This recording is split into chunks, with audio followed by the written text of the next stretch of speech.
Hi, in this video I'm going to show you how to use the Speedweve darning loom. It's a darning loom from the 1940s and it was made in Lancashire.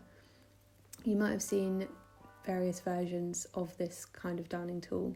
There are a few out there and it's a really great setup. It's got a nice flat darning mushroom or wheel there and then the hooks that slot into place.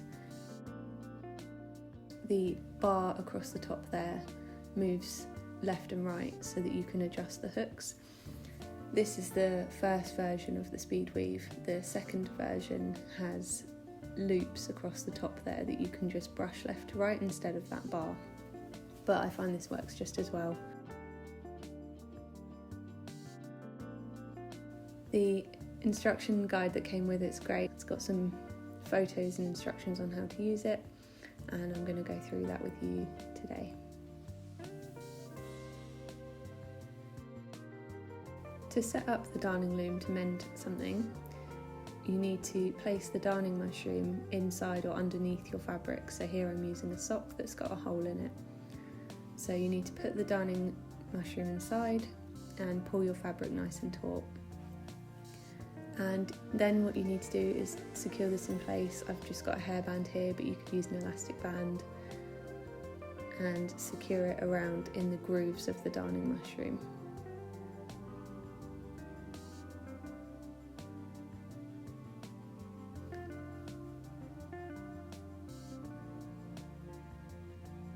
Once that's in place, you can see everything's pulled really nice and tight. You need to grab a hold of your elastic band or hairband and then lift that up and slot your metal hooks into place like that, and then that should just slot into the grooves of the darning mushroom really nicely, and then once the hairband's over the top it should all be secure like that, and then that's it, you're ready to start. The first step with darning is to create the warp threads, and these are the vertical threads that are going to loop around those hooks. To start that, I'm going to bring my needle up through the sock at the bottom of the darning mushroom. This is going to leave a tail of thread that I can knot off underneath the fabric later. So I'm going to pull that through just below the hole in the sock, and there's that tail that I mentioned that will be knotted off later. Once you've got your starting point, you want to centre the hooks of the Speedweve, so I'm just pushing that bar into the centre there, and then you're going to take your thread and loop it around the first hook. You don't need to use all of the hooks here, so for this I'm doing quite a small darn. Then you're going to bring it back down and you're going to create a tacking stitch with your needle like this.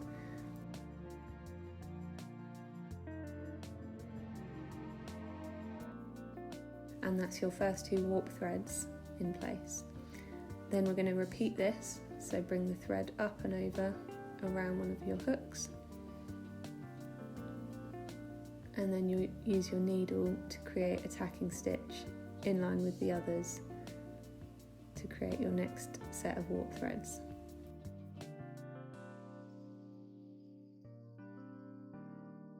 And then we're going to carry on in this way until we get to the end. When you get to your last warp thread, you're going to bring the needle down through your fabric and come out at the bottom of the darning mushroom like we did at the start of the warp threads. And again, cut the thread leaving another tail so that you can tie that off later.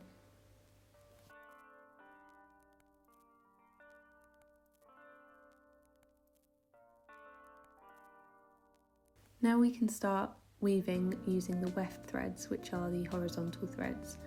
I've threaded up a needle with a different coloured thread here, and I'm going to start in the same way as I did with the warp threads, coming up from the bottom of the darning mushroom to the bottom corner of those warp threads. Again, remember to leave a tail here that you can knot off later.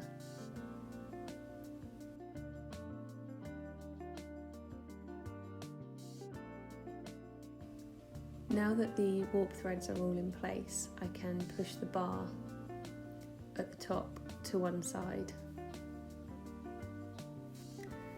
Then what I'm going to do is switch my needle around so that I'm using the eye of the needle.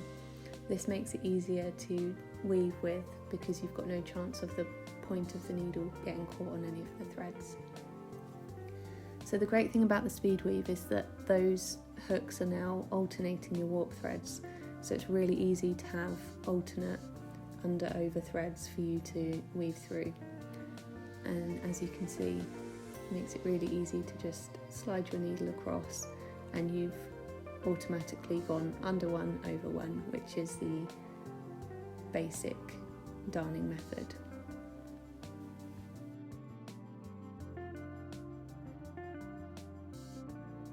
Once you've pulled your thread all the way through, we're going to create a small tacking stitch at the side of the warp threads, like this, and this is just going to help to keep the darned patch flat against the fabric that you're working with.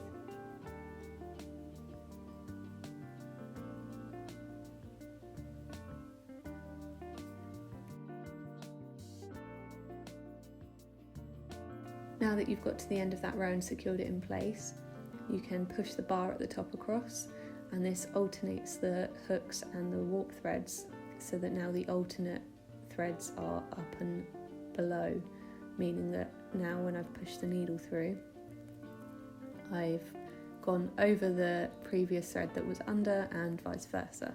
So that's creating the interlocking weave structure. And again, now that I've pulled the thread through, I'm going to create a small tacking stitch there.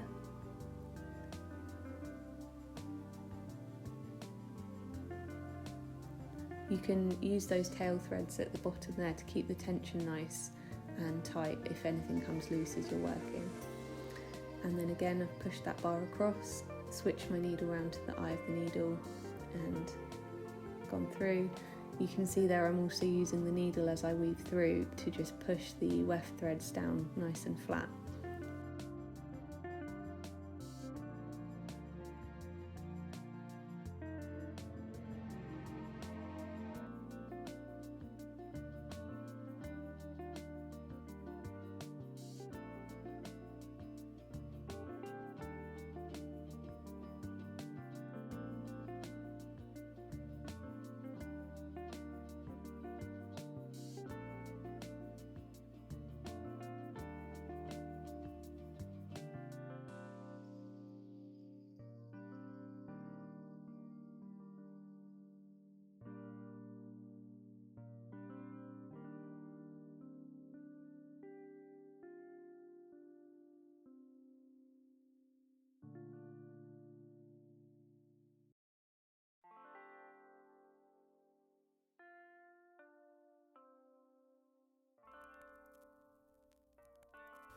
And then you're just going to carry on in exactly the same way.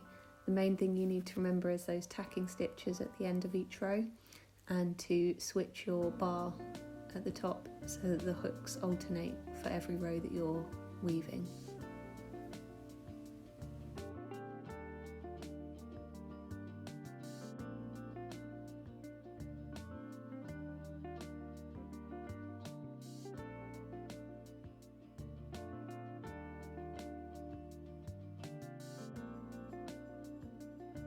As you get closer to the top of the darned patch, you'll see that it's getting harder for me to thread the needle through without getting in the way of those hooks. But I'm going to try and go for as long as possible, because it means you're going to be left with less loops of warp threads at the top to weave in afterwards. So it is fiddly, but it's worth it to just keep trying until you really can't get your needle in anymore.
Once you get to the top of your darned patch, you need to remove the hooks from your darning mushroom like this, so just lift it out from the hairband that it was attached to and really gently slide those hooks off of your warp threads, and that's what you're left with.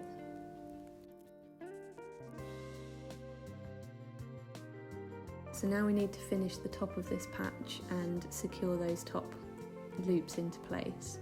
So to do this, what I'm going to do is push the needle through underneath the fabric,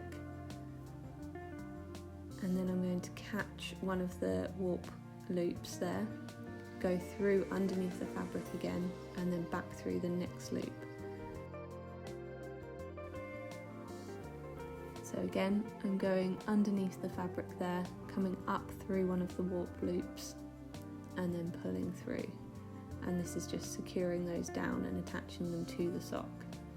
So again, up through the fabric and through the loop at the same time.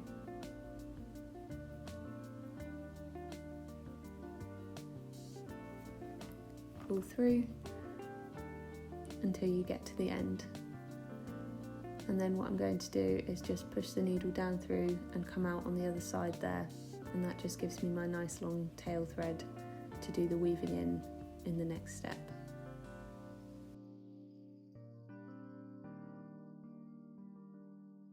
Now we can take the sock off of the darning mushroom like this, and we're going to turn the sock inside out so that we can see the reverse of the patch.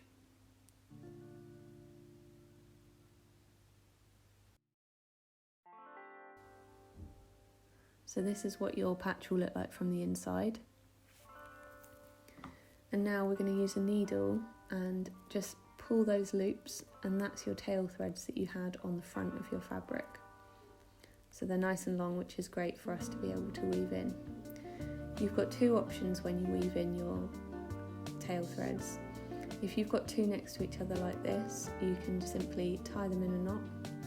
I normally do this 2 to 3 times just to make sure it's extra secure, and then you can trim off the ends of those.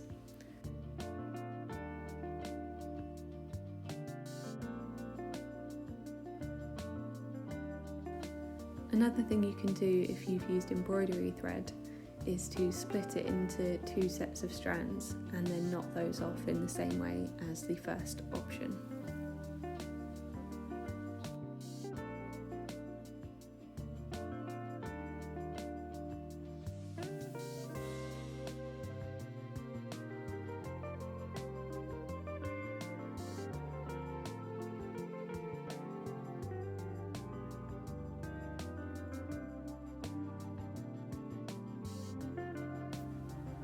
You could also choose to weave in the ends of your tail threads. To do this, you'll need to thread up the tail thread like this. And then what you can do is use your needle to just weave the thread through those stitches that you've got on the underside of your sock. So as you can see, I'm just pushing the needle through. I'm not going through the sock fabric, I'm just catching those loops and pulling the thread through. You just need to do this for a few of those stitches. I'm just going to go to the end here and then pull through, and that because that was my tail thread there, it just started to fray, but that's now woven through and secured into place. So that's the darn patch all finished. So you can see it looks really nice and neat from the inside. It's flattened nicely into the sock. A lot of people ask if a darned patch on a sock can feel uncomfortable, but I've never found this to be the case. This method works really well and creates a nice flat piece of fabric essentially to cover the hole that you were mending.